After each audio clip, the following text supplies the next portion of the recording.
കേരളത്തിൽ പിതൃബലിക്ക് പ്രസിദ്ധമായ ചില ക്ഷേത്രങ്ങളുണ്ട്. തിരുവല്ലം, തിരുനെല്ലി, ആലുവ മുതലായവയാണവ. എന്നാൽ ഇന്ന് മിക്ക ക്ഷേത്രങ്ങളിലും ബലികർമ്മങ്ങൾക്കായി സംവിധാനങ്ങൾ ഒരുക്കിയിട്ടുണ്ട്. ഈശ്വരാരാധന പോലെ തന്നെ വിശുദ്ധമായി ചെയ്യുന്ന കർമ്മമാകയാൽ ക്ഷേത്രാനുബന്ധിയായ ജലാശയങ്ങൾ ഈ കർമ്മത്തിനായി തിരഞ്ഞെടുക്കപ്പെടുന്നു. ഇനി ഇന്നത്തെ ദീപാരാധന കാഴ്ചയ്ക്കായി ക്ഷേത്രാങ്കണത്തിലേക്ക് പോകാം. അവിനയമപനയ വിഷ്ണു ദമയ മനഃശമയ വിഷയ മൃഗതൃഷ്ണാം ഭൂതദയാം വിസ്താരയ താരയ സംസാര. ഇത് പ്രസിദ്ധമായ തിരുനെല്ലി മഹാവിഷ്ണു ക്ഷേത്രം. കാറ്റുമാത്രം കടന്നു ചെല്ലുന്ന വനഭൂമിക്ക് നടുവിൽ ഏത് കാലത്തെന്ന് പറയുവാൻ കഴിയാത്തത്രയും പഴക്കമാർന്ന ഭാരതത്തിലെ പുണ്യക്ഷേത്രങ്ങളിൽ ഒന്നത്രേ തിരുനെല്ലി മഹാവിഷ്ണു ക്ഷേത്രം.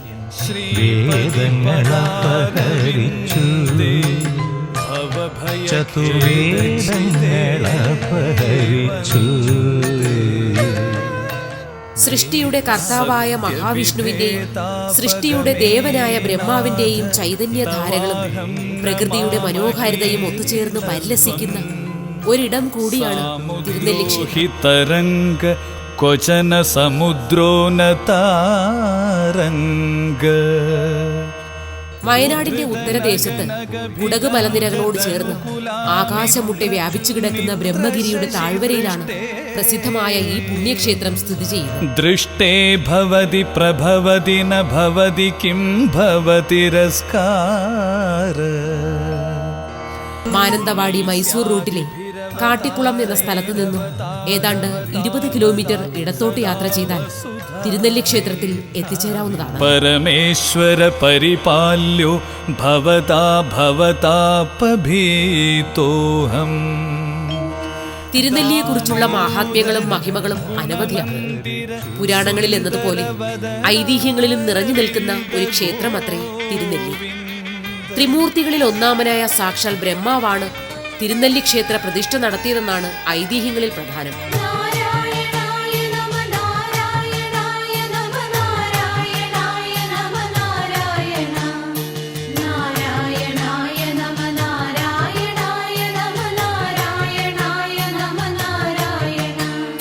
ഒരിക്കൽ ബ്രഹ്മാവ് തന്റെ വാഹനമായ അരയന്നത്തിന്റെ പുറത്തേറി ലോകം ചുറ്റി സഞ്ചരിക്കുകയായിരുന്നു. ഇടയ്ക്കു വച്ച് വിശ്രമിക്കുവാനായി പ്രകൃതി രമണീയമായ ഒരിടത്ത് ദേവൻ ഇറങ്ങുകയുണ്ടായി. ബ്രഹ്മദേവൻ വന്നിറങ്ങിയ പർവ്വതത്തിന് അന്നു മുതൽ ബ്രഹ്മഗിരി എന്ന് പേര് ലഭിച്ചു. ബ്രഹ്മാവ് ആ ദേശത്തു കൂടി സഞ്ചരിക്കവെയാണ് ചെമ്പക, അശോക, പുന്നാക വൃക്ഷങ്ങൾക്കിടയിൽ ഒരു അസാധാരണമായ നെല്ലിമരത്തിൽ അലങ്കരിക്കപ്പെട്ട ഒരു വിഷ്ണു വിഗ്രഹം ബ്രഹ്മാവിന്റെ ദൃഷ്ടിയിൽപ്പെട്ടത്. ആ വിഗ്രഹം ബ്രഹ്മാവ് കൺകുളിർക്കെ കാണുന്നതിന് മുൻപ് അത് അപ്രത്യക്ഷമായി. വിഗ്രഹം അപ്രത്യക്ഷമായ ഉടൻ തന്നെ, അല്ലയോ ബ്രഹ്മാവേ, അങ്ങ് കണ്ട വിഗ്രഹം സാക്ഷാൽ മഹാവിഷ്ണുവിന്റെ വിഗ്രഹമാണ്. അതിനാൽ നീ അതിനെ ഉചിതമായ സ്ഥാനത്ത് പ്രതിഷ്ഠിച്ചാലും എന്നൊരു അശരീരി ഉണ്ടായി. താൻ വിഗ്രഹം കണ്ടുമുട്ടിയ സ്ഥലത്ത് വൈഷ്ണവ ചൈതന്യ പ്രഭാവമുള്ളതായി മനസ്സിലാക്കിയ ബ്രഹ്മാവ് അവിടെ തന്നെ ഒരു യാഗം നടത്തുകയുണ്ടായി. ഉചിതമായ പൂജകൾ ചെയ്ത് പ്രസ്തുത വിഗ്രഹം യഥാവിധി പ്രതിഷ്ഠിച്ച ശേഷം യാത്ര തുടരുകയുണ്ടായി. അന്ന് ബ്രഹ്മാവ് വിഷ്ണു വിഗ്രഹം പ്രതിഷ്ഠിച്ച സ്ഥലത്താണ് ഇന്ന് തിരുനെല്ലി ക്ഷേത്രം സ്ഥിതി ചെയ്യുന്നതെന്നാണ് വിശ്വസിക്കപ്പെടുന്നത്.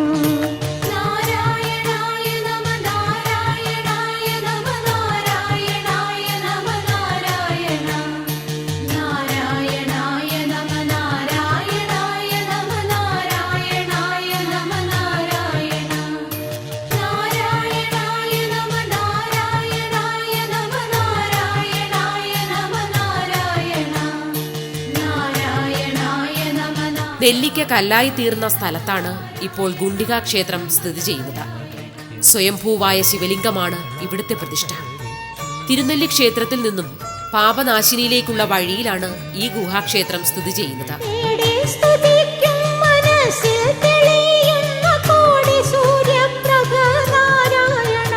പാറക്കെട്ടിനുള്ളിലാണ് ഈ ക്ഷേത്രം. ഇവിടെ ഭഗവാൻ ശ്രീ പരമേശ്വരൻ അനേക കാലം ഗുഹാവാസിയായി കഴിഞ്ഞിരുന്നതായി വിശ്വസിക്കപ്പെടുന്നു. ഈ ഗുണ്ടിക ക്ഷേത്രത്തിൽ നിന്നാണത്രേ ഭഗവാൻ പരമശിവൻ ദക്ഷനെ വധിക്കുവാനായി കൊട്ടിയൂരേക്ക് പുറപ്പെട്ടതെന്നാണ് ഐതിഹ്യം.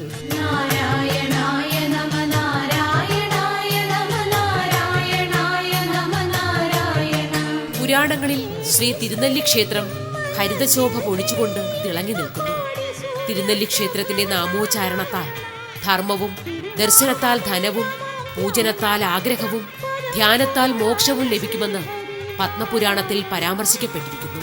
കൂടാതെ കൊടും പാപങ്ങൾ ചെയ്ത ഏതു മനുഷ്യനും ക്ഷേത്രത്തിൽ പ്രവേശിച്ചു കഴിഞ്ഞാൽ പാപവിമുക്തനായി സംസാരമോഹത്തിൽ നിന്നും മോചിതനാകുമെന്ന് പത്മപുരാണത്തിൽ പറയുന്നു.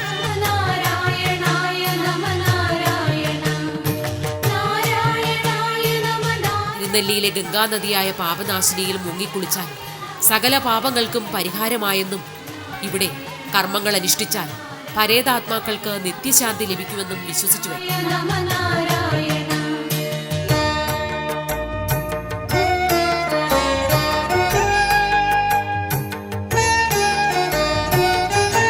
ഇവിടെ ശ്രാദ്ധമൂട്ടിയാൽ ഗയാശ്രാദ്ധത്തിന്റെ ഫലം കിട്ടുമെന്നാണ് വിശ്വാസം.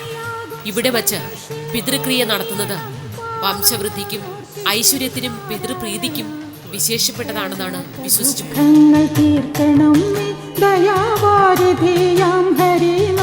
പാപനാശിനിയിലാണ് വിഖ്യാതമായ പിണ്ടപ്പാറയുള്ളത്. പാപനാശിനിയിലെ വെള്ളം പിണ്ടപ്പാറയിൽ വന്നു വീഴുന്നു. മരിച്ചവർക്കായി പിണ്ടം വയ്ക്കുന്നത് പിണ്ടപ്പാറയിലാണ്. പിണ്ടപ്പാറയെപ്പറ്റി പ്രസിദ്ധമായ ഒരു ഐതിഹ്യമുള്ളത് ഇപ്രകാരമാണ്. പാഷാണഭേദി എന്നു പേരായ ഒരു അസുരനെ മഹാവിഷ്ണു ഒരിക്കൽ ശപിക്കാനിടയായി. വിഷ്ണുവിനാൽ നിഗ്രഹിക്കപ്പെടുമെന്ന് തീർച്ചയായ പാഷാണഭേദിയുടെ അപേക്ഷ മാനിച്ച് വിഷ്ണു അവനെ പുണ്യശിലയാക്കിയെന്നും തിരുനെല്ലി മുതൽ ഗയ വരെയുള്ള ശിലാഖണ്ഡം ഈ അസുരന്റെ ശരീരമാണെന്നുമാണ് ഐതിഹ്യം. മഹാവിഷ്ണുവിന്റെ 6ാമത്തെ അവതാരമായ പരശുരാമന് തിരുനെല്ലിയുമായുള്ള ബന്ധം വളരെ പാവനമാണ്. പരശുരാമൻ തനിക്ക് ശിവനിൽ നിന്നും കിട്ടിയ മഴുകൊണ്ട് 21 തവണ ക്ഷത്രിയ രാജാക്കന്മാരെ വധിച്ച് അവരുടെ രക്തം കൊണ്ട് സെമന്തപഞ്ചകം എന്ന തടാകം നിറച്ചതായി ഒരു ഐതിഹ്യമുണ്ട്. ഈ വീരഹത്യാ പാപനിവൃത്തിക്കായി ഭൂമി മുഴുവൻ പരശുരാമൻ ബ്രാഹ്മണർക്ക് ദാനം ചെയ്തു. ഇതിനും പുറമെ പരശുരാമൻ തന്റെ പിതാവിന്റെ കൽപ്പനയനുസരിച്ച് സ്വന്തം മാതാവിനെ വധിക്കേണ്ടി വന്നു. ദുഃഖിതനും പശ്ചാത്താപ വിവശനുമായി തീർന്ന പരശുരാമൻ പാപപരിഹാരാർത്ഥം പല പുണ്യസ്ഥലങ്ങളിലും പോയി പ്രാർത്ഥനയും കർമ്മങ്ങളും നടത്തിയെങ്കിലും മനസ്സംതൃപ്തി കൈവരാതെ അവസാനം തിരുനെല്ലി ക്ഷേത്രത്തിൽ വന്ന് പ്രാർത്ഥിച്ച് ബലികർമാദികൾ നടത്തിയെന്നാണ് ഐതിഹ്യം. കിഴക്കോട്ട് ദർശനമായിരുന്നാണ് തിരുനെല്ലിയിൽ മഹാവിഷ്ണു ഭക്തർക്ക് അനുഗ്രഹാശിസുകൾ ചൊരിയുന്നത്. ചതുർബാഹു രൂപത്തിലുള്ള വിഷ്ണു സ്വരൂപമാണ് പ്രതിഷ്ഠ. ശംഖ്, ചക്രം, ഗദ, പത്മം എന്നീ മുദ്രകളോടുകൂടി വിളങ്ങുന്നതാണ് ഭഗവാന്റെ പ്രതിഷ്ഠ. തിരുനെല്ലിയിലെ മഹാവിഷ്ണുവിന് പെരുമാൾ സ്ഥാനമാണുള്ളത്. 5 പൂജയാണ് നിത്യേന ഈ ക്ഷേത്രത്തിൽ നടത്തിവരുന്നത്. ബ്രഹ്മദേവൻ പ്രതിഷ്ഠ നടത്തിയ സ്ഥലത്ത് തന്നെയാണ് ഇപ്പോഴും ക്ഷേത്രം സ്ഥിതി ചെയ്യുന്നത് എന്നതിനാൽ രാത്രികാലങ്ങളിൽ ബ്രഹ്മദേവൻ ഇവിടെ വന്ന് പൂജ നടത്തുന്നതായും വിശ്വസിച്ചു വരുന്നു. രാത്രി നട അടയ്ക്കുന്നതിന് മുൻപ് മറ്റൊരു പൂജയ്ക്കായി എല്ലാം ഒരുക്കി വയ്ക്കുന്ന ചടങ്ങും ഇവിടെയുണ്ട്. ഇത് ബ്രഹ്മാവിന് പൂജ നടത്തുവാൻ വേണ്ടിയാണെന്നാണ് വിശ്വാസം.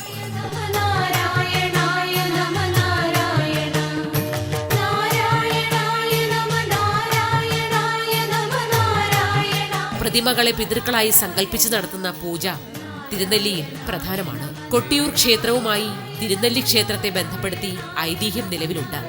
പണ്ട് കൊട്ടിയൂരെ ഉത്സവ ആവശ്യത്തിനായുള്ള അരി കൊണ്ടുപോയിരുന്നത് തിരുനെല്ലിയിൽ നിന്നായിരുന്നുവത്രേ. അരി കൊണ്ടുവരാൻ കൊട്ടിയൂരിൽ നിന്നും ഭൂതഗണങ്ങൾ വരികയായിരുന്നു പതിവ്. ഇടവത്തിലെ വിശാഖം നാളിൽ തിരുനെല്ലിയിൽ നിന്നും കൊട്ടിയൂരിലേക്ക് ഭൂതത്താനെ പറഞ്ഞയക്കൽ ചടങ്ങുണ്ട്. ഉത്സവം കഴിഞ്ഞാൽ ഭൂതത്താനെ തിരിച്ചയക്കുന്ന ചടങ്ങ് കൊട്ടിയൂരിലും നടന്നു വരുന്നു.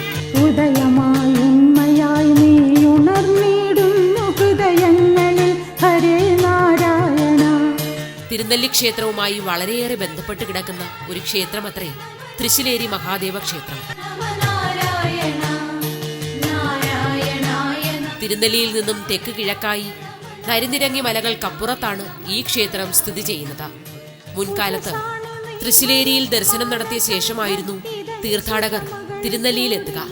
തിരുനെല്ലിയിൽ പാപനാശിനിയിൽ പിതൃകർമ്മം ചെയ്യുന്നവർ തൃശ്ശിലേരിയിലെ ക്ഷേത്രത്തിലെത്തി തൊഴുത് വിളക്കുമാല വഴിപാട് നടത്തണമെന്നതാണ് ആചാരം. പാപനാശിനിയിൽ ചെയ്യുന്ന പിതൃകർമ്മം തൃശ്ശിലേരിയിലെ ശ്രീ മഹാദേവ പാദങ്ങളിലും പതിയുന്നു എന്നാണ് വിശ്വാസം. മുഖ്യദേവനായ മഹാവിഷ്ണുവിന് പുറമെ ഗണപതി, ഭഗവതി, ശിവൻ എന്നിവർ ഉപദേവന്മാരായും തിരുനെല്ലി ക്ഷേത്രത്തിൽ കുടികൊള്ളുന്നു.